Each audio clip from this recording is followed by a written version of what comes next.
भगवते वासुदेवाय नमो नमः। आज 14वां अध्याय जिसमें चंद्रवंश का वर्णन होगा। सुखदेव जी कहते हैं कि अब मैं तुम्हें पवित्र पावन चंद्रवंश के बारे में बताता हूँ कि इनमें कौन कौन से राजा उत्पन्न होते हैं और किस प्रकार उन्होंने अपने यश को फैलाया। शुरुआत करते हैं इस पूरे विश्व के एकमात्र स्वामी आश्रय श्री नारायण से।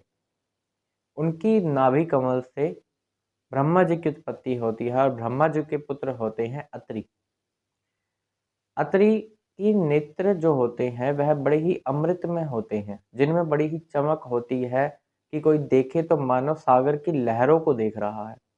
ऐसे उनके नेत्र होते हैं और उनसे उत्पत्ति होती है उन नेत्रों से चंद्रमा की।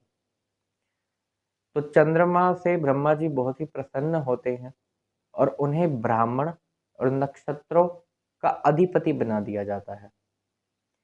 चंद्रमा 3 लोक पर विजय प्राप्त करते हैं, राजसूय यज्ञ करते हैं, जिसका उन्हें घमंड बढ़ता रहता है और यह घमंड बढ़ने के कारण वह बृहस्पति जी की पत्नी जो होती है तारा, उसको अपने यहाँ ले आते हैं हरण करके। बृहस्पति जी पहले बहुत ही याचना करते हैं, उनसे कहते हैं कि वह उनकी पत्नी को वापस लौटा दे, वरना ठीक नहीं होगा। चंद्रमा नहीं मानते। वह तो कहते हैं कि आपको जो करना है वह करिए, मैं आपकी पत्नी को वापस नहीं करूंगा। यहाँ पर वह युद्ध के लिए अब तैयार हो जाते हैं। कहते हैं अब तो युद्ध ही छिड़ेगा देवताओं और शत्रुओं के बीच में। देवता और असुर, असुरों की तरफ से शुक्राचार्य जी, जिनका बृहस्पति जी से द्वेष भाव भी है, तो वह उस कारण से चंद्रमा की तरफ होकर युद्ध के लिए तैयार हो जाते हैं सब असुरों को लेकर। दूसरी ओर महादेव जी इंद्र के साथ बृहस्पति जी, जो कि देवताओं के गुरु माने गए हैं, उनकी तरफ से युद्ध के लिए तैयार हो जाते हैं। बहुत ही बड़ा युद्ध का संग्राम होता है और इतने में ही जो अंगिरा ऋषि होते हैं वह ब्रह्मा जी के पास जाते हैं और कहते हैं कि इस युद्ध को रोक दीजिए, नहीं तो अनर्थ हो जाएगा। इसमें बड़े बड़े देवता और बड़े बड़े असुर युद्ध करने वाले हैं। इस घोर संग्राम में बहुत ही मृत्यु के घाट उतर जाएंगे। ब्रह्मा जी चंद्रमा को बुलाते हैं, डांटते हैं, फटकारते हैं कि तुमने ऐसा क्यों किया, और तारा को बृहस्पति जी को लौटा दिया जाता है। कुछ दिनों बाद मालूम पड़ता है बृहस्पति जी को कि तारा तो गर्भवती है, पर वह कहते हैं यह गर्भ मेरा तो नहीं है, क्योंकि तुम तो वहीं थी। तो वह तो उसे दुष्ट मान रहे हैं, लेकिन एक तरफ कहते हैं कि तुम इसमें निर्दोष हो, तुम्हारी भी क्या ही गलती है, इसलिए मैं तुम्हें कुछ नहीं कहूँगा, तुम्हें नहीं जलाऊंगा, तुम्हारे प्राण नहीं लूँगा, लेकिन ये जो तुम्हारा गर्भ है इसे मैं नष्ट कर दूंगा, तो तुम इसे अपने से अलग कर दो। तो इतना सुनते ही पहले तो उन्हें बड़ी ही लज्जा आती है कि यह पुत्र जो है मेरे पति का नहीं है, यह तो चंद्रमा का है। वह जानती हैं यह। वह उस अपने पुत्र को अपने गर्भ से अलग कर देती हैं और एक सोने के समान चमकता हुआ पुत्र उनके सामने आता है। बृहस्पति जी देखकर मोहित हो गए, चंद्रमा देखकर मोहित हो गए, कहते अब ये मेरा है। अब ये दोनों आपस में लड़ रहे हैं, कहते हैं यह तुम्हारा नहीं है, यह तो मेरा है। पुत्र उनको बहुत ही पसंद आ गया है, भाग गया है। उनसे पूछा जाता है बृहस्पति जी की पत्नी तारा से कि तुम ही बताओ ये किसका पुत्र है। वह बालक भी जो होता है बड़ा ही रुष्ट होकर कि दुष्टे, यह तेरे कौन से कुकर्म है, जल्दी बता, मैं किसका पुत्र हूँ, बता। वह बड़ा ही लज्जा मान रही होती है, उसे बड़ी ही शर्म आ रही होती है, वह नहीं बोलती, वह शर्मा के चुपचाप एक कोने में खड़ी होती है। ब्रह्मा जी उन्हें अपने पास बुलाते हैं और अलग से समझा बुझाकर फिर पूछते हैं कि बता यह पुत्र किसका है। तो वह धीरे से कहती है चंद्रमा का। चंद्रमा उस पुत्र को ले जाते हैं और ब्रह्मा जी उसका नाम रखते हैं बुध, क्योंकि उसकी बुद्धि बड़ी ही गंभीर होती है।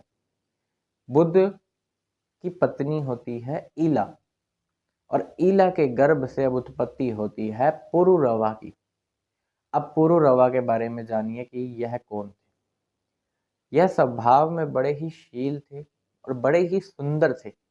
एक दिन इंद्र की सभा लगी होती है और वहाँ पर नारद जी इनकी सुंदरता का और इनके गुणों का वर्णन कर रहे थे, जिसे देखकर बाकी अप्सराओं के साथ उर्वशी बहुत ज़्यादा मोहित हो जाती है कि इतना सुंदर व्यक्ति है, तो उन्हें काम वासना उठती है।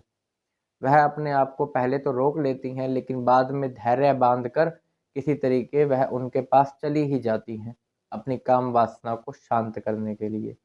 वह उनके पास जाती हैं और वहाँ पुरुरवा भी उनको देखकर मोहित हो जाते हैं। स्वर्ग की अप्सरा जो हुई उर्वशी, उर्वशी को देखकर ऐसा मोहित होते हैं, कहते हैं, सुंदरी तुम कौन हो? तुम मेरे पास बैठो, तुम अनंत काल तक मेरे साथ रहो, हम दोनों अनंत काल तक विहार करेंगे। उर्वशी कहती है कि तुम तो बहुत ही सुंदर हो, राजकुमार हो तुम तो, तुम्हारे लिए तो स्त्रियां वैसे ही कामना करती हैं कि यह मेरा हो, तो मैं तो क्यों ना तुम्हारे साथ विहार करना चाहूंगी। मैं भी तुम्हारे साथ रहना चाहती हूँ। दोनों एक दूसरे को बड़ा ही पसंद करते हैं, दोनों एक दूसरे के साथ रहने को तैयार हो जाते हैं। लेकिन उर्वशी कहती है कि मेरी दो शर्त है, मैं तब आपके पास रुकूंगी। कहती है, धरोहर के रूप में मैं आपके पास ये दो भेड़ देती हूँ, आपको इनकी रक्षा करनी है। पहली शर्त तो यह है, और दूसरी शर्त यह है कि मैथुन के अलावा यदि और किसी समय आप मेरे सामने वस्त्रहीन आते हैं तो मैं आपको छोड़ दूंगी। साथ ही वह यह भी कहती हैं, मैं केवल घी ही खाऊंगी। यह सब वह मान लेते हैं जो उनकी दो शर्तें हैं, और कहते हैं, चलो तुम भी अलग ही स्वभाव की हो तो हम साथ में ही विहार करेंगे। बहुत ही लंबे समय तक वह साथ में रहते हैं, विहार करते हैं, खुश रहते हैं, एक दूसरे से संबंध बनाते हैं। अब एक दिन इंद्र कहते हैं कि उर्वशी के बिना तो स्वर्ग फीका सा पड़ गया है, स्वर्ग भी क्या स्वर्ग है उर्वशी के बिना। तो गंधर्वों को कहते हैं, जाओ तुम उर्वशी को लेके आओ। वह कहते हैं, उर्वशी को लाना इतना आसान नहीं है आपस में। तो वो क्या करते हैं, वो इस बात को जानते थे कि वह जो भेड़ हैं वह उर्वशी की हैं, और उर्वशी उनको अपने बच्चे के समान मानती हैं। जब वो भेड़ बे बे बे बे करते हैं तो वह उनको बड़ा ही आनंदित करती है उर्वशी को। तो क्यों ना उस भेड़ को ही चुरा लिया जाए। गंधर्व ऐसा ही करते हैं, अंधकार के समय चले जाते हैं, जब बिल्कुल भी उजाला नहीं होता और वह अंधेरे में उस भेड़ को उठा लेते हैं। भेड़ आवाज करती है कि मेरे को बचाओ बचाओ बे बे करके, और वह जब उर्वशी के कानों में पड़ती है, उर्वशी उठ खड़ी होती है और कहती है, किस कायर पुरुष से मैंने प्रेम किया। यह दिन में तो मर्द बनता फिरता है और रात में स्त्रियों की तरह डरपोक सोया हुआ है एक कोने में। मैंने इसको कहा था कि मेरे भेड़ों की रक्षा करे, लेकिन यह तो एक कोने में सोया हुआ है। ये कैसा नपुंसक है, मैंने भला किससे प्रेम कर लिया। वह उसे बड़े ही कटु वचन कहती है, भर भर। इतना सुनकर उसे बड़ा ही क्रोध आता है पुरुरवा को। वह उठ खड़ा होता है, अपनी तलवार निकालता है, गंधर्वों की ओर दौड़ता है। इतने में गंधर्व भेड़ों को छोड़ देते हैं और बिजली के समान चमकने लग जाते हैं। अब बात यहाँ थी कि जब पुरुरवा बिस्तर से उठ खड़ा हुआ तब उसने कपड़े नहीं पहने हुए थे, और वह भेड़ों को बचाने के लिए उसी समय उसी अवस्था में भाग दौड़ता है। जब वह भेड़ों को बचाकर उर्वशी को दे रहा होता है तब गंधर्व बिजली के समान चमकने लग जाते हैं, और रोशनी में जब उर्वशी देखती है कि ये तो वस्त्रहीन है, और इस शर्त थी कि मैथुन के अलावा यदि और किसी समय तुम मेरे सामने वस्त्रहीन आए तो मैं तुम्हें छोड़ दूंगी। भेड़ तो बच गई, लेकिन अब अगले दिन होता है और उर्वशी को वह अपने कक्ष में नहीं पाती। उर्वशी उनके कक्ष में नहीं होती। वह देखकर पता नहीं क्या बावरे से हो जाते हैं, वन वन फिरने लगते हैं। कहाँ गई प्रिय, कहाँ गई प्रिय, उसके पीछे मोहित हो गए थे, बड़ा ज़्यादा प्रेम हो गया था उनको। तो एक दिन घूमते फिरते जब वह काफ़ी लंबा समय बीत जाता है तो एक सरस्वती नदी के तट पर कुरुक्षेत्र में वह उनको अपनी 5 सखियों के साथ, सुंदर सुंदर सखियों के साथ वहाँ पर डोलती हुई दिखती हैं। वह उनके पास जाता है और कहता है कि मैं तुमसे बहुत ही प्रेम करता हूँ। देखो कितना ही समय हो गया हमने साथ में विहार नहीं किया। कुछ क्षण आओ साथ में बैठते हैं, बातें करते हैं। वह कहते हैं कि मेरा शरीर देखो तुम्हारे बिना ढेर सा होया जा रहा है। जब ये तुम मेरे पास थी तो कितना सुंदर था, और अब ये ढेर सा होया जा रहा है, तो तुम मेरे साथ ही रहो, हम हमेशा साथ रहेंगे। अब वह उसको कुल्टा स्त्री के बारे में बताती है कि एक कुल्टा स्त्री कैसी होती है। उर्वशी ने बताया। उर्वशी ने कहा कि तुम राजकुमार हो, तुम्हें ऐसी बातें शोभा नहीं देती, और तुम जैसी हरकतें कर रहे हो उसके हिसाब से सच में तुम्हें भेड़िए और गिद्ध ही खा जाएंगे, जैसे तुम्हारा शरीर ढेर बनता जा रहा है। एक स्त्री जो उल्टा होती है उसका स्वभाव ही ऐसा होता है कि वह हमेशा नए मर्द की चाह में होती है और ऐसे ही विचरण करती रहती है, तो उस पर तो विश्वास करना ही बेवकूफ़ी है। वह झूठा जाल फंसाती है, भोले भाले लोगों को फांसती है, अपना काम बनाती है और दूर हो जाती है। ऐसी उल्टा स्त्रियां जो व्यभिचारिणी होती हैं, इनको कभी किसी से प्रेम हो ही नहीं सकता। यह हमेशा अपने ही फायदे के लिए सहवास करती हैं, अपने ही फायदे के लिए देखती हैं कि सामने वाले को किस तरीके से बेवकूफ़ बनाया जा सके। तो इन स्त्रियों पर विश्वास नहीं करना चाहिए, परंतु फिर भी तुम चिंता ना करो, प्रतिवर्ष एक रात में तुम्हारे साथ रहूंगी। वह देखते हैं कि साथ ही वह गर्भ से भी थी उर्वशी।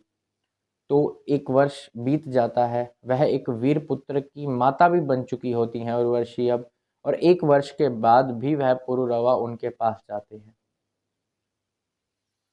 फिर वह उनके साथ एक रात बिताते हैं और बड़े ही खुश होते हैं। अब सुबह हो गई, अब फिर विरह, अब दूर होना पड़ेगा।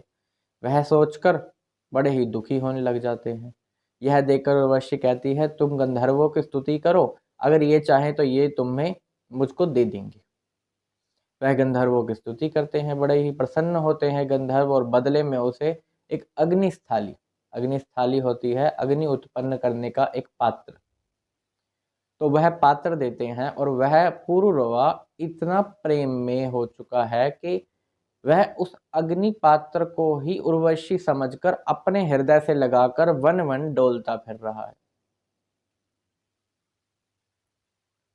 उस अग्नि पात्र का जैसे ही उसे होश आता है कि यह उर्वशी नहीं, यह तो एक केवल अग्नि थाली है, वह उसको वहीं छोड़कर फिर अपने घर पर आ जाते हैं। कुछ समय और व्यतीत होता है, उर्वशी के बिना बेचैन हो रहे हैं। फिर उस स्थान पे जाते हैं जहां उन्होंने अग्नि थाली छोड़ी थी अपनी। अब वहां जाकर उन्होंने अपने मन को एकाग्र किया और उन्होंने 3 प्रकार की अग्नि प्रकट की और उनको संतान रूप में प्राप्त किया। जो सुखदेव जी हैं, राजा परीक्षित को कहते हैं कि सतयुग के अंत में और त्रेता युग के आरंभ में ओमकार ही वेद था, सभी वेद उनके अंतभूत थे। एक ही प्रकार की अग्नि थी और एक ही भगवान थे, केवल श्री नारायण। और उसके बाद से 3 प्रकार की अग्नि उत्पन्न होती हैं, जो कि पुरुरवा ने की थी और अपनी संतान के रूप में उन्हें पाया था और गंधर्व लोक की भी प्राप्ति की थी।